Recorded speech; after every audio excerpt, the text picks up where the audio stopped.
जैसा आप जानते हैं कि प्रधानमंत्री जी ने कल राष्ट्र को संबोधन किया,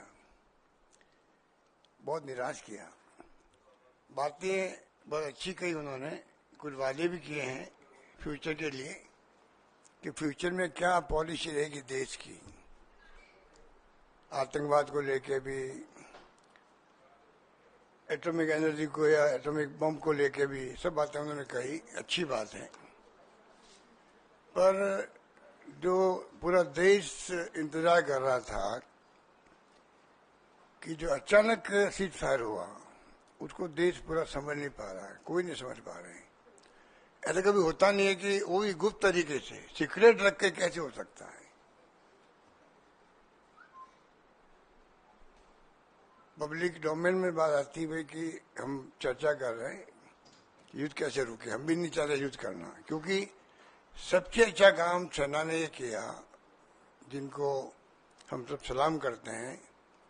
उन्होंने जो है पहले दिन ही जो अटैक किया, उसमें ना सिविलियन कोई जगह पर और ना कोई पाकिस्तान के सैनिक अड्डों पे भी नहीं किया, जबकि दुश्मन देश है वो अटैक कर सकते थे। सिर्फ और सिर्फ 9 जगह चुन करके उन्होंने अटैक किया जो आतंकवाद के अड्डे थे। तो पूरी दुनिया में इसकी तारीफ हुई और जो कुछ सेना कर रही थी सब अप्रिशिएट कर रहे थे। पहलगाम में जो घटना हुई, तो जो लोग 26 परिवारों के अलावा भी देश के हर परिवार के अंदर दुख का आभास हो रहा था और वो सोच नहीं पा रहे कि इसका क्या शब्द क्या काम लें संवेदना के लिए भी।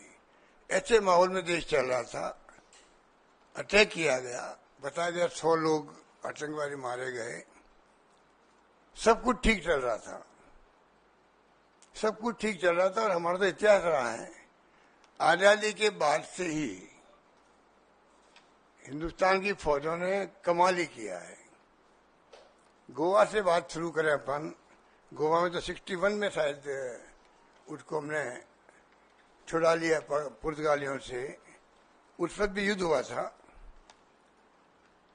बचपन मुझे याद है, जब मैं खुद स्कूल में पढ़ता था तब की बात है।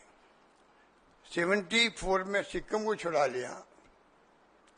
अमेरिका का दबाव हिंदुस्तान पे हर वक्त रहा है, चाहे गोवा हो चाहे वो सिक्किम हो। उसके बाद बांग्लादेश का तो 71 का आपको मालूम ही है।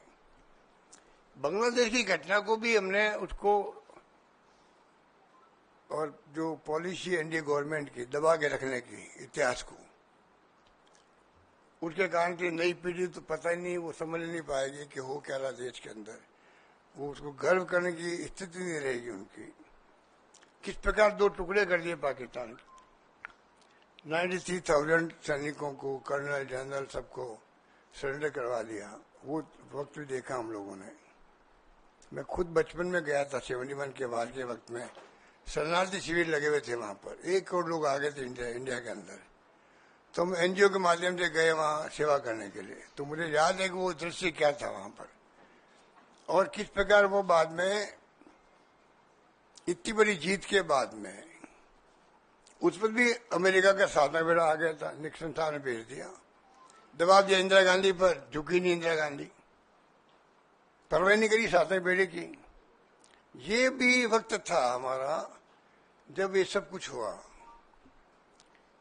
शिमला समझौता भी हो गया। हम 2 राष्ट्र के बीच में बात करेंगे, तीसरा राष्ट्र पिक्चर में नहीं आएगा। अभी जो ट्रम्प साहब पिक्चर में आ रहे हैं, वो पता नहीं